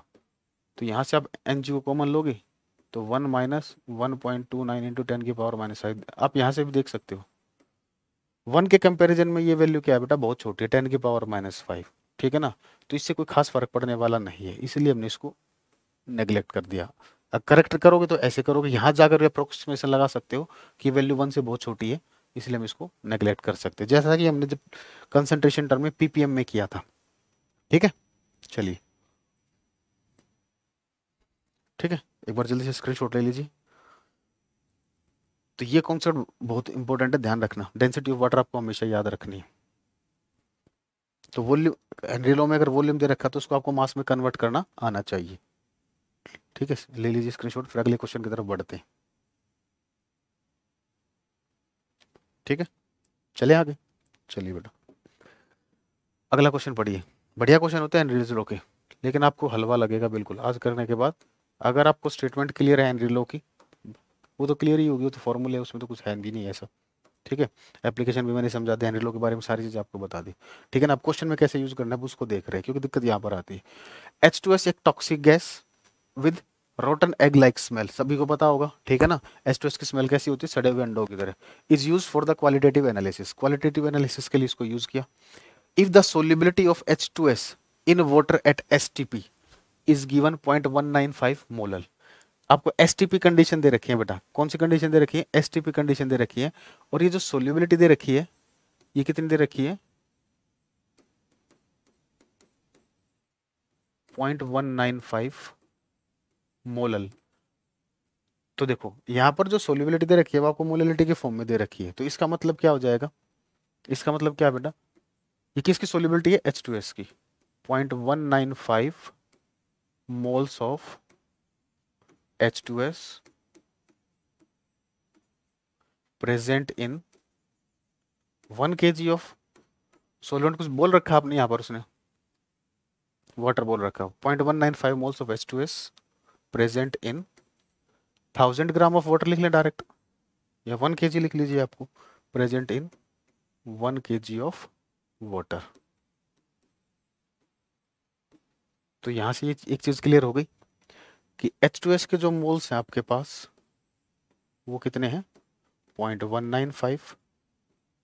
ठीक है, गिवन वेट ऑफ वाटर कितना है, 1 kg का मतलब 1000 ग्राम, इतना डेटा आपको पता है। ठीक है, चलिए अब वो कह रहा है इफ द सोल्युबिलिटी, अच्छा ये तो क्या, आपको निकालना क्या है, हेनरी लॉ कांस्टेंट निकालना है, हेनरी लॉ कांस्टेंट निकालना है, KH निकालना है। तो आपको प्रेशर पता होना चाहिए। STP कंडीशन पर प्रेशर कितना होता है, 1 एटमोस्फेयर होता है। ठीक है ना, STP कंडीशन पर प्रेशर क्या होता है बेटा, 1 एटमोस्फेयर होता है। ठीक है ना, और पास्कल में बात करें तो कितना पास्कल होता है, 101325 पास्कल। ठीक है ना, तो STP पर बात करें, प्रेशर ऑफ H2S, एक काम करते हैं, देखते हैं आपका आंसर किस में दे रखा है। ठीक है ना, वही यूनिट यूज कर लेंगे हम। ठीक है ना, बाकी STP में दे रखा तुम पास्कल यूज करते हैं, पास्कल पर की बात करें, 1 atmosphere is equal to 101325 pascal. STP condition में बात हो रही है। ठीक है ना, चलिए इतना हो गया। हम्म, तो पहले मोल फ्रैक्शन निकाल लें हेनरी कांस्टेंट निकालने के लिए। तो मोल फ्रैक्शन किसका चाहिए आपको, H2S का। तो मोल फ्रैक्शन ऑफ H2S निकालोगे, क्या आ जाएगा, मोल्स ऑफ H2S। अब एक काम करें, यहाँ से अगर हम डायरेक्ट मोल्स में निकाल लेते हैं, ये मैंने अभी अभी आपको बताया था।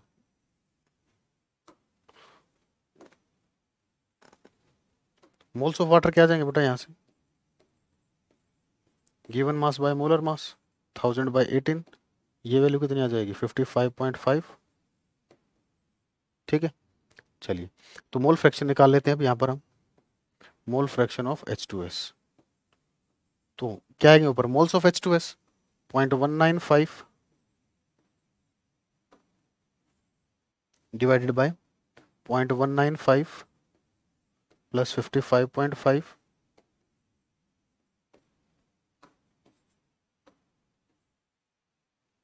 ठीक है, तो सोल्व करते हैं इसको बेटा। 0.195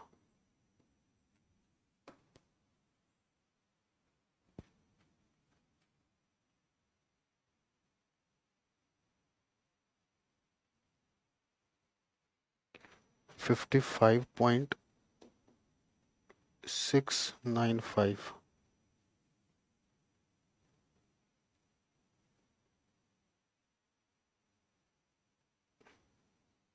तो ये आ जाएगा बेटा आपके पास 3.501 इंटू 10⁻³ ठीक है, तो ये आ गया, मोल फ्रैक्शन आ गया आपके पास। अब हेनरी लॉ अप्लाई करते हैं। दूसरा देखो, जो भी आप प्रेशर की यूनिट यूज करोगे, ठीक है ना, केएच की आपकी वही यूनिट आएगी। ठीक है ना, दूसरा एसटीपी कंडीशन बोल रखा है। ठीक है, तो 1 एटमोसफेयर यूज कर लीजिए आप, वो भी कोई दिक्कत नहीं। यूजिंग हेनरीज लॉ, तो एसआई यूनिट प्रेशर की पास्कल होती है, इसलिए हमने पास्कल में किया क्वेश्चन। प्रेशर ऑफ H2S बराबर है KH into mole fraction of H2S। तो यहां से KH आ जाएगा हमारे पास प्रेशर ऑफ H2S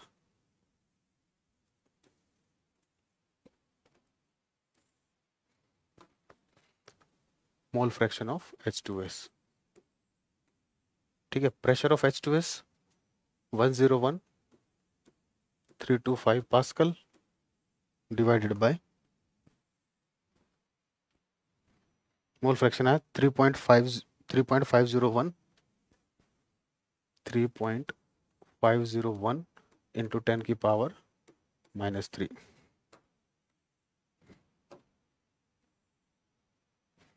ठीक है, इसको डिवाइड कर लेते हैं बेटा।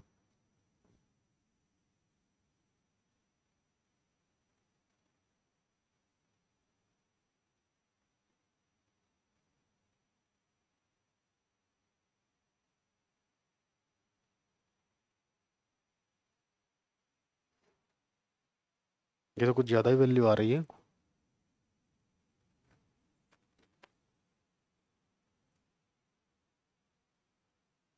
कुछ मिस्टेक, कैलकुलेशन चेक करना बेटा, हमेशा कुछ ना कुछ कैलकुलेशन में कोई मिस्टेक नहीं है।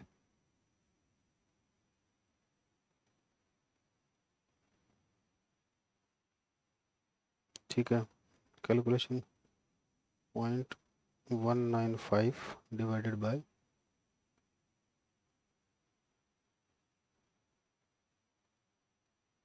ठीक है यहाँ तक तो।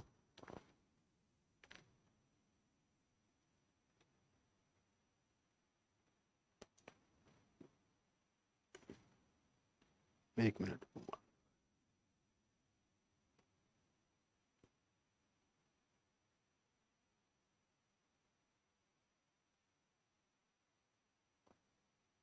आएगा इतना ज़्यादा बेटा।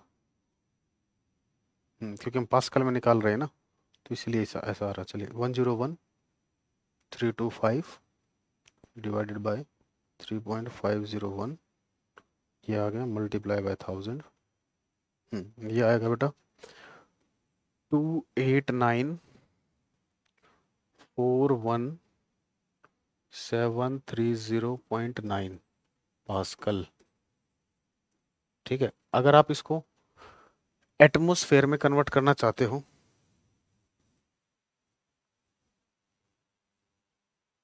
तो ये आ जाएगा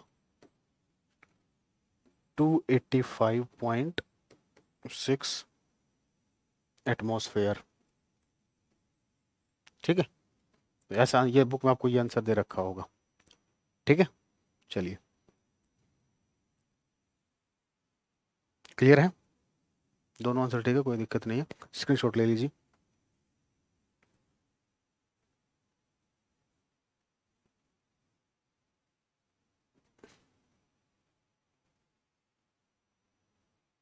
बार में कन्वर्ट कर सकते हो, बार में कन्वर्ट करना है तो ठीक है, 0.987 से डिवाइड करोगे इसको तो बार में आ जाएगा।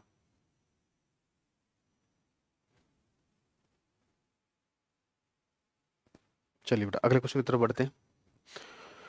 Henry law constant for CO2 in water is, Henry law constant दे रखा है आपको,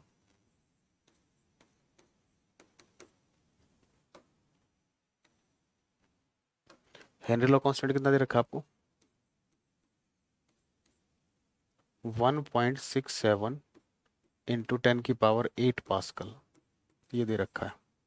ठीक है, calculate the quantity of CO2, quantity of CO2 निकाल ली है, तो क्वांटिटी किससे निकलेगी, पहले आपको मोल से निकालना है। एक तरीके से क्या करना है, जैसे हमने क्वेश्चन किया था ना मिली मोल्स वाला N2 का, मोल से निकाले थे, तो मोल्स को हम इक्वेट कर देंगे given mass by molar mass से। तो पहले में मोल्स निकालने का हमारा टारगेट है, ठीक है ना, इन 500 ml ऑफ सोडा वाटर। ठीक है ना, अब देखो वॉल्यूम ऑफ वाटर कितना दे रखा है, बेसिकली सोडा वाटर क्या होता है, CO2 जो वाटर में डिजोल्व होती है ये सोडा वाटर होता है, ये होता है 100 ml। ठीक है, तो अब हम क्या करेंगे, हमें पता है डेंसिटी ऑफ वाटर कितनी है, 1 ग्राम पर ml, डेंसिटी का फॉर्मूला मास बाय वॉल्यूम,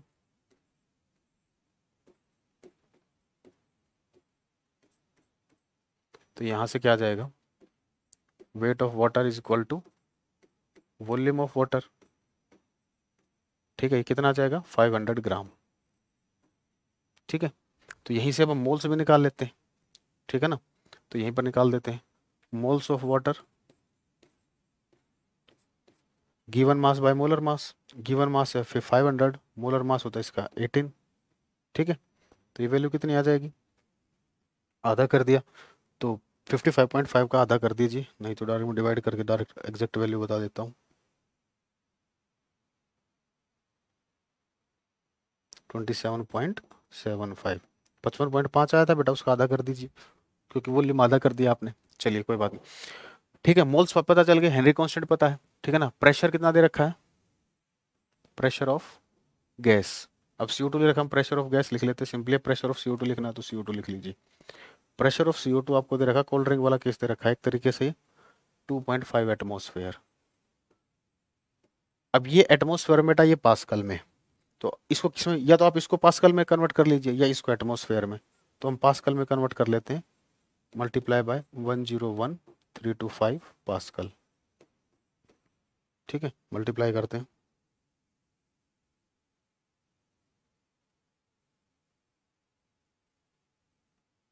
तो ये आ जाएगा 253,312.5 पास्कल।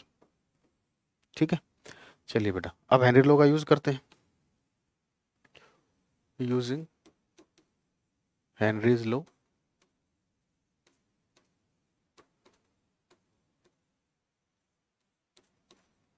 प्रेशर ऑफ CO2 बराबर है Henry constant into mole fraction of CO2।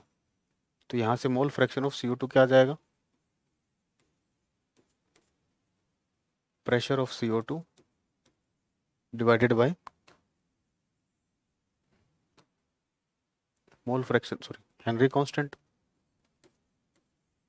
Value रखते हैं, CO2 का प्रेशर कितना दे रखा है,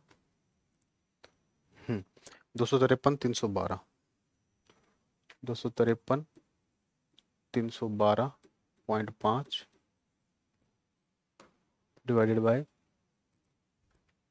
ये कितना है 1.67 इंटू 10⁸ 1.67 इंटू 10⁸। चलिए डिवाइड करते हैं,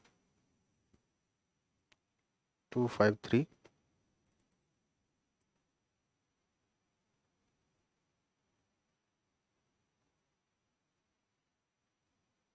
ये आ जाएगा बेटा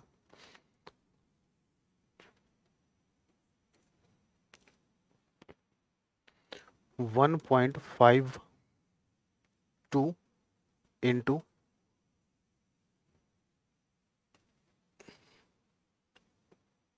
10⁻³ ठीक है, ये आ जाएगा।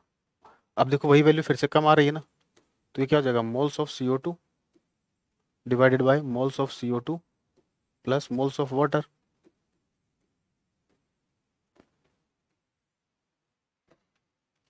तो फिर से हम क्या करेंगे, नेग्लेक्ट करेंगे, 1.52 इंटू 10⁻³ ठीक है। तो हमें पता है कि मोल्स ऑफ वाटर जो होते हैं, सोलवेंट के जो मोल्स होते हैं वो सोल्यूट के मोल्स से ज़्यादा होते हैं। तो इसीलिए हम क्या करेंगे, ये जो वैल्यू होती है बेटा अप्रोक्सीमेट करोगे। अप्रोक्सीमेशन याद रखना एडिशन और सब्ट्रैक्शन में होता है। तो ये वैल्यू किसके बराबर आ जाएगी बेटा, मोल्स ऑफ वाटर के, ठीक है। और मोल्स ऑफ वाटर कितने थे, 27.75, 27.75 ठीक है। तो यहाँ से मोल्स ऑफ CO2 आ गए आपके पास 1.52 into 10⁻³ into moles of water, value रख देते हैं 1.52 इंटू 10⁻³ 27.75। अब साथ के साथ बेटा मैं यहाँ पर एक फॉर्मूला लगा देता हूँ, weight of CO2 bye it's molar mass. Molar mass होता है इसका 44 ठीक है। तो डायरेक्ट कैलकुलेशन ही कर देता हूँ मैं, 1.52 मल्टीप्लाई बाय 44 27.75। ये तो यहाँ से आपका जो वेट ऑफ CO2 आ जाएगा बेटा, ये आ जाएगा 1.85 ग्राम ठीक है। ठीक है बच्चों, जल्दी कीजिए बेटा, अभी तो 2-3 क्वेश्चन और है। आई थिंक 2-3 क्वेश्चन है अभी, छोटे छोटे हैं, एक बड़े क्वेश्चन नहीं है, छोटे छोटे क्वेश्चन है ठीक है। स्क्रीनशॉट ले लीजिए। देखो बेटा मैंने तो आपको बिल्कुल एग्जैक्ट आंसर निकाले, ठीक है। मैं आपको बताऊं, आप इसको और अच्छे से तरीके से करना, टाइम बचाना है, तो आप कौन सा रिलेशन यूज करोगे, 1 एटमोसफेयर इक्वल टू 10⁵ पास्कल। इसकी जगह आप 10⁵ करोगे, आपकी कैलकुलेशन सिंपल हो जाएगी, ठीक है। आप इसकी जगह 10⁵ पास्कल यूज करोगे, तो जब डिवाइड करोगे यहाँ पर, जब डिवाइड करोगे ठीक है ना, तो ऊपर क्या 10⁵, ठीक है। तो वहां पर आपकी कैलकुलेशन सिंपल हो जाएगी, 2.5 इंटू 10⁵। तो इसकी जगह आपका आ जाएगा 2.5 इंटू 10⁵, ठीक है। मैंने एग्जैक्ट आंसर निकाला है। चलिए आगे बढ़ते हैं। देखिए इस क्वेश्चन को समझना,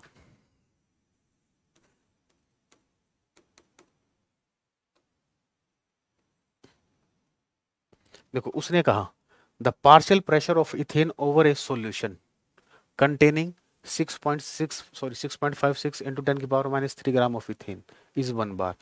जब इथेन का मास इतना है तो पार्शियल प्रेशर कितना है, 1 बार। अब उसने कहा if the solution contain 5 into 10⁻² gram of ethane, अगर इथेन का अमाउंट इतने से बदलकर उतना कर दिया तो पार्शियल प्रेशर गैस का कितना होगा। तो इसमें कौन सी स्टेटमेंट यूज होगी, second statement of Henry law, ठीक है। तो देखिए, तो इसमें मैं बता दे, इसमें लिखोगे केस फर्स्ट, ठीक है। तो केस फर्स्ट में मास ऑफ गैस कितना दे रखा आपको, 6.56, 6.56 इंटू 10⁻³ ग्राम, ठीक है। और प्रेशर ऑफ गैस कितना दे रखा है, 1 बार, ठीक है, यूजिंग हेनरी लॉ।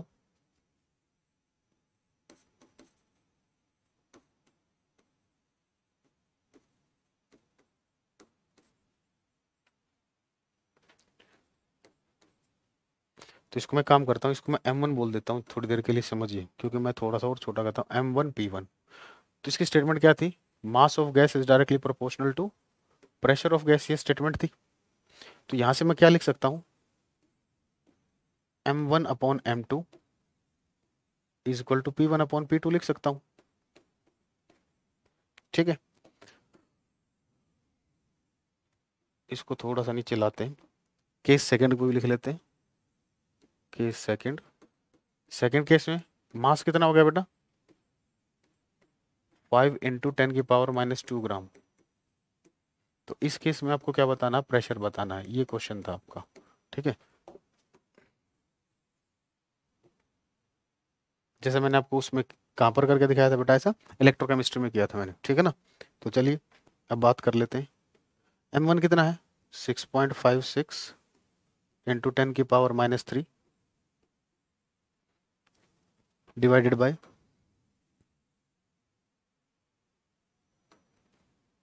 5 × 10⁻²।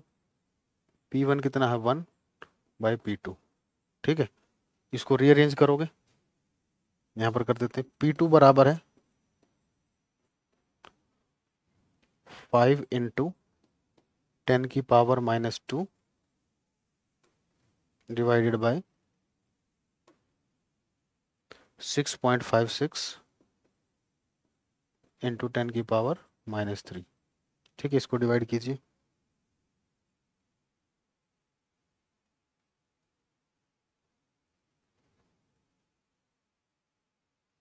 तो यह आ जाएगा बेटा 7.62 बार, 7.62 बार। ठीक है, तो ये सेकंड स्टेटमेंट कब यूज होगी, जब इस तरीके से आपको क्वेश्चन दिया हो, तो ये आपको पहचानना पड़ेगा। ठीक है, क्योंकि अगर आप इसे पहचान नहीं पाए तो फिर आप क्या कैसे करोगे इसको, क्वेश्चन को सोचिए। अगर आप इसको डायरेक्ट करने की कोशिश करते तो आप क्या सोचते हैं कि एक से हम हेनरी कांस्टेंट निकालेंगे, दूसरे में प्लेस करेंगे। ठीक है, अब देखो यहाँ पर उसने इथेन का मास दे रखा है, ठीक है ना, लेकिन यहाँ पर कोई सोलवेंट के बारे में कोई डेटा नहीं है। आपके पास सोलवेंट के बारे में कोई डेटा नहीं है, तो सोलवेंट के बारे में डेटा नहीं है तो आप मोल फ्रैक्शन नहीं निकाल पाओगे। मोल फ्रैक्शन नहीं निकाल पाओगे तो हेनरी कांस्टेंट नहीं निकाल पाओगे, तो क्वेश्चन सोल्व नहीं होगा। तो जब ऐसा केसेस आएंगे तब आपको सेकंड स्टेटमेंट यूज करनी है। आपके बुक में एक ही क्वेश्चन था ये। ठीक है, तो बस आपको यूज करने का तरीका पता होना चाहिए। हमेशा आपको क्या यूज करना है, pressure of gas is equal to Henry constant multiply by mole fraction of gas. ठीक है ना, जब आपके पास सोलवेंट का डेटा नहीं है, जब आपके पास सोलवेंट का डेटा नहीं है तब आप कौन सा यूज करोगे, pressure of gas is directly proportional to molar mass of gas, या molar mass of gas is directly proportional to partial pressure of gas. तो क्वेश्चन करने से ये पता चल जाता है। ठीक है ना, मतलब कॉन्सेप्ट ऑफ क्लियरिटी आ जाती है, कौन सा फॉर्मूला कब यूज होगा। तो अब ये पता चल गया ये फॉर्मूला कब यूज होगा, आप लिखना चाहो तो आप लिख सकते हो। ठीक है ना, जब आपके पास सोलवेंट का डेटा नहीं है। ठीक है ना, सोलवेंट का डेटा नहीं है तब आप इसको यूज कर सकते हो। ठीक है, चलिए आगे बढ़े। लेंथी सा क्वेश्चन है। ठीक है ना, क्वेश्चन जितना बड़ा होता है उतना ही वो आसान होता है, समझ जाना। ठीक है ना, देखो हम आपको इस क्वेश्चन को समझाने की कोशिश करते हैं। Air is a mixture of number of gases. आपको भी पता है कि जो एयर होती है उसमें बहुत सारी डिफरेंट गैसेस प्रेजेंट होती है, और मेजर कंपोनेंट कौन से होते हैं, ऑक्सीजन और नाइट्रोजन होते हैं। ऑक्सीजन बोल रखा है उसने 20% है, और नाइट्रोजन कितना, 79% बाय वॉल्यूम, वॉल्यूम परसेंटेज आपको दे रखी है। ठीक है ना, इतना आपको पता है। अब उसके बाद कह रहा है the water is in equilibrium with air. समझिए क्वेश्चन को।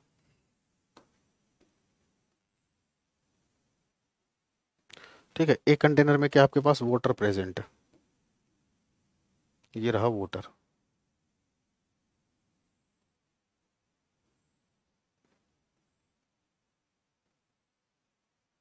ठीक है, ये है आपका वाटर लिक्विड, और यहां पर है एयर। ठीक है, तो यहां पर क्या होगा, इक्विलिब्रियम होगा। ठीक है, अब आगे बढ़िए। वो कह रहा है the water is in equilibrium with air, ये हमें पता ही है क्योंकि हेनरी लॉ लगाएंगे तो ये तो होना ही है। इक्विलिब्रियम में at a pressure of 10 atmosphere. ठीक है ना, यानी कि यहाँ पर आपको प्रेशर ऑफ गैस कितना दे रखा है, 10 एटमोस्फेयर दे रखा है। अब एक बात बताओ, इस 10 एटमोस्फेयर में, ठीक है ना, इस 10 एटमोस्फेयर में ऑक्सीजन का कितना प्रेशर होगा और नाइट्रोजन का कितना प्रेशर होगा। देखिए टोटल प्रेशर दे रखा है, प्रेशर ऑफ गैस कितना दे रखा है, यहाँ पर 10 एटमोस्फेयर दे रखा है। ये एयर का दे रखा है, इसको हम एयर लिख लेते हैं, कहीं तो पजल हो जाओगे फिर। 10 एटमोस्फेयर है। अब यहां पर बेटा 20% वॉल्यूम किसने एक्वायर कर रखा है, ऑक्सीजन ने। तो ऑक्सीजन का प्रेशर कितना हो जाएगा, इसका 10% हो जाएगा। 10 का क्या कर दोगे, 10% निकाल दोगे, तो ये कितना आ जाएगा, 1 यूनिट एटमोस्फेयर है ना। 1 एटमोस्फेयर आ गया। ठीक है, अब इसी तरीके से अगर हम प्रेशर ऑफ N2 की बात करें तो N2 का कितना 79% है, इस 10 का आप 79% निकालोगे तो कितना आ जाएगा, 7.9।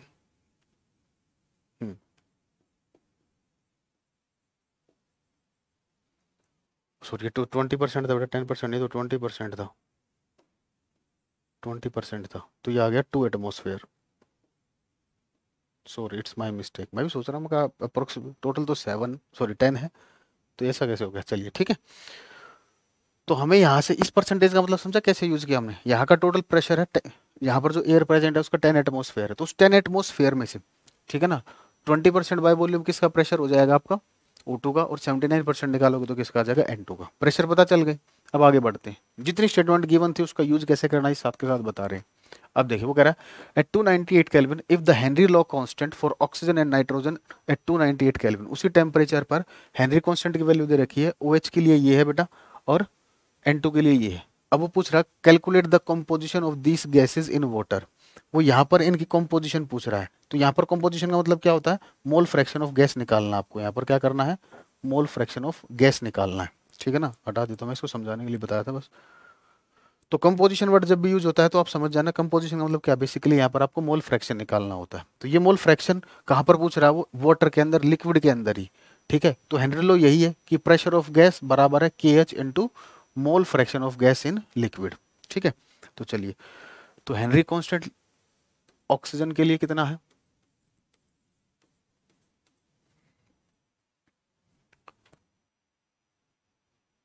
3.30 इंटू 10⁻⁷, 3.30 इंटू 10⁻⁷, यूनिट क्या दे रखी है mm, ठीक है। तो यहां से अगर हम बात करें यूजिंग हेनरी लॉ,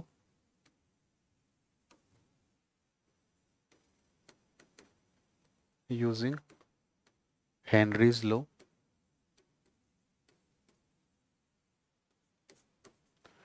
तो प्रेशर ऑफ O2 बराबर है KH of O2 into mole fraction of O2, ठीक है। तो यहां से मोल फ्रैक्शन ऑफ O2 आ जाएगा, pressure of O2 divided by KH of O2, ठीक है। हमें काम कर लेते हैं यहाँ पर, हम KH लिख लेते हैं, N2 का भी बार बार हमें ये नहीं लिखना पड़ेगा, यूजिंग हेनरीज लॉ, ठीक है ना। सोल्व करेंगे, N2 का कितना बेटा 6.51 इंटू 10⁻⁷, 6.51 इंटू 10⁻⁷ mm, ठीक है। तो O2 का प्रेशर कितना है, O2 का प्रेशर कितना, 2 atmosphere, 2 divided by KH of O2 3.30 या 3.3 इंटू 10⁻⁷। अब प्रेशर की यूनिट क्या आएगी बेटा, यहाँ पर mm आएगी, ठीक है। अच्छा एक काम करो, यहाँ पर mm में दे रखा है और यहाँ पर किस में दे रखा था, एटमोसफेयर में, कन्वर्ट करना पड़ेगा, ये तो रह ही गया, ठीक है ना। अब आपको ये कन्वर्ट करना पड़ेगा, ठीक है ना। तो एटमोसफेयर को कर लेते हैं हम, बाय मिस्टेक हो गया, ये तो ध्यान ही नहीं दिया हमने इस चीज़ पे। चलिए बेटा, अब इसको अगर mm में कन्वर्ट करोगे तो 1 एटमोसफेयर में कितने mm थे बेटा, 760, तो 2 मल्टीप्लाई बाय 760, 7.9 मल्टीप्लाई बाय 760, ठीक है। तो ये आ जाएगा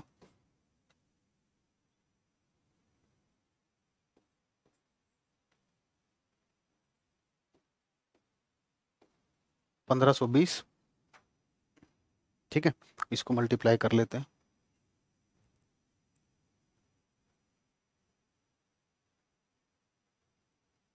7.9 मल्टीप्लाई बाय 760, 6004 mm, ठीक है। क्योंकि यूनिट सेम करने की जरूरत है, क्योंकि हेनरी लॉ कांस्टेंट mm में दे रखा है, ठीक है। तो 1520 आएगा बेटा यहाँ पर, प्रेशर ऑफ O2 कितना है 1520, ठीक है। तो इसको डिवाइड कर, तो ये आ जाएगा 1520 डिवाइडेड बाय 3.3, 460, 460.6 इंटू 10⁻⁻⁷। ये तो कुछ बहुत खतरनाक नहीं आ रहा कुछ, आंसर मैच कराएं, 1 मिनट रुको बेटा, आंसर मैच कराते हैं इसका। क्वेश्चन नंबर है ये 39, ना तो ठीक चाहिए, कोई कैलकुलेशन ना मिस्टेक हो जाए बस।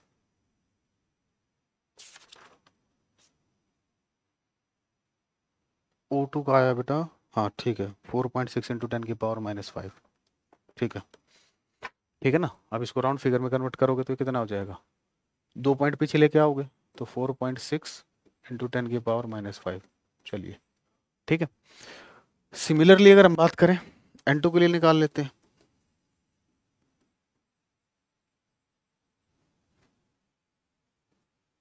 मोल fraction of N2, pressure of N2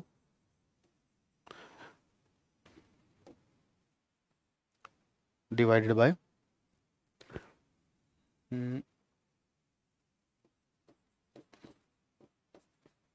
आप इसको एक तरीके से और भी कर सकते हो, डिवाइड करने से बच भी सकते हो, बच सकते हो या नहीं बताइए। 6004 डिवाइडेड बाय 6.51 इंटू 10⁻7 डिवाइड कर दीजिए, ये 5.4 आएगा। 6004 डिवाइड बाय 6.51,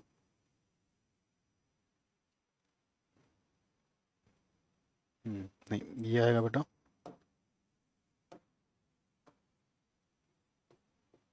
9.2 इंटू 10⁻⁻5। ठीक है बेटा, किसी बच्चे को कोई डाउट, जल्दी बताइए आंसर मैच करा के, किसी बच्चे को कोई डाउट? ठीक है,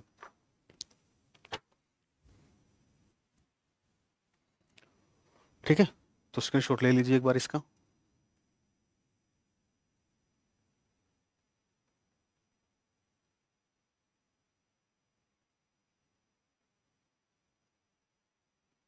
अच्छा एक बात बताओगे, इसका क्या हम 1 माइनस करके निकाल सकते थे इसको? नहीं निकाल सकते थे ना, क्योंकि वोटर भी तो प्रेजेंट है बेटा। कभी ये गड़बड़ मत कर लेना, ठीक है ना, कि हमें पता है सर मोल फ्रैक्शन का सम 1 होता है, 1 में से उसको माइनस कर लेते हैं, ठीक है ना। वाटर भी है बेटा इसके अंदर, कंपोनेंट वाटर भी प्रेजेंट है ना उसके अंदर। N2 गैस है, O2 गैस है, वाटर है। अब यहाँ से आप वाटर का मोल फ्रैक्शन निकाल सकते हो, ठीक है ना। चलिए लास्ट क्वेश्चन है, पढ़िए। Henry law constant for the, Henry law constant दे रखा डायरेक्ट।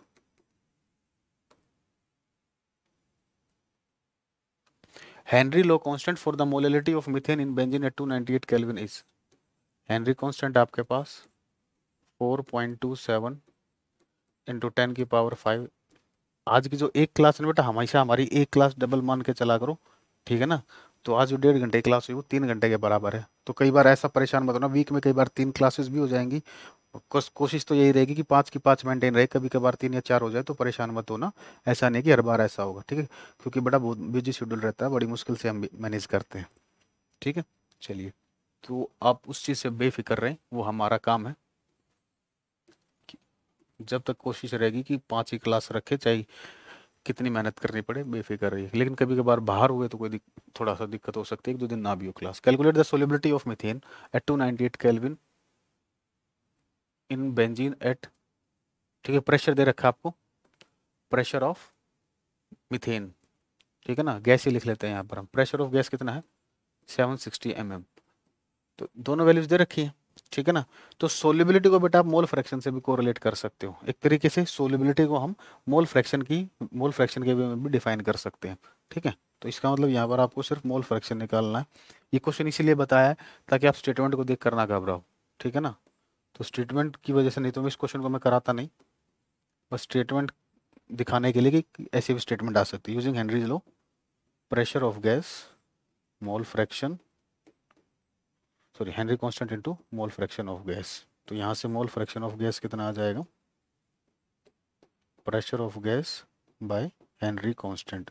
दोनों की यूनिट सेम है, ठीक है, तो कुछ भी कन्वर्ट करने की जरूरत नहीं है। 4.27 इंटू 10⁵, ये आ जाएगा 760। इसको डिवाइड करते हैं, 4.27 डिवाइडेड बाय 760, तो ये आ जाएगा आपका 5.6,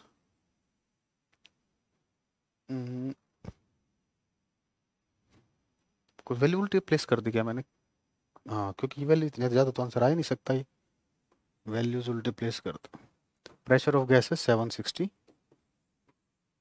4.27 इंटू 10⁵। अब ठीक है, 760 डिवाइडेड बाई 4.27, ठीक है, तो ये आ जाएगा बेटा आपका, अगर इसमें हम प्लेस कर दे 1.77 इंटू 10⁻³ ठीक है। तो कैसे रही क्लास बेटा, आंसर में मैच करा देता हूँ। तो ये था हेनरी लॉ के बारे में हमने कंप्लीट किया, थ्योरी विद न्यूमेरिकल। इसलिए ऐसा ऐसा रहता है कि हम चाहते हैं कि जो टॉपिक करें पॉसिबल हो तो उसको एक ही क्लास में ख़त्म कर दें, ठीक है ना। तो अगली क्लास में most probably Raoult's vapour pressure वगैरह डिस्कस करना पड़ेगा, उससे पहले वेपर प्रेशर और इंटरमोलिकुलर फोर्सेस, क्योंकि इंटरमोलिकुलर फोर्सेस पढ़ेंगे उसके बाद आपको देखना पॉजिटिव डेविएशन और नेगेटिव डेविएशन वाले एग्जाम्पल बड़े आसानी से समझ में आएंगे, ठीक है। और वो एग्जाम्पल्स मैक्सिमम टीचर क्या करते हैं, याद करवाते हैं, हम आपको याद नहीं करवाएंगे, समझाएंगे कि इसका लॉजिक क्या है, ठीक है ना। कैसे रही क्लास बेटा, जल्दी बताइए, आज की क्लास कैसी रही आपकी? ठीक है, आंसर ठीक है, कोई दिक्कत नहीं है, ठीक है बच्चों। तो ले लीजिए स्क्रीनशॉट। तो आज हमने हेनरी लॉ कंप्लीट किया बेटा, वीडियो को शेयर जरूर करें और बताएं बेटा क्लासेस, जब भी जो क्लास आपको समझ में आती है तो उसको कमेंट करके जरूर बताएं। जैसे अब क्लास खत्म हो रही है तो आप कमेंट करोगे, मैं देख रहा हूँ, ठीक है ना। चलिए, ठीक है, और किसी बच्चे को डाउट तो पूछ सकते हो, ठीक है। चलिए बेटा, तो आज के लिए इतना ही, मिलते हैं नेक्स्ट क्लास में। एक बार इसको स्क्रीनशॉट लेना ले लीजिए, ठीक है। चलिए, this is for today, thank you, bye bye, take care.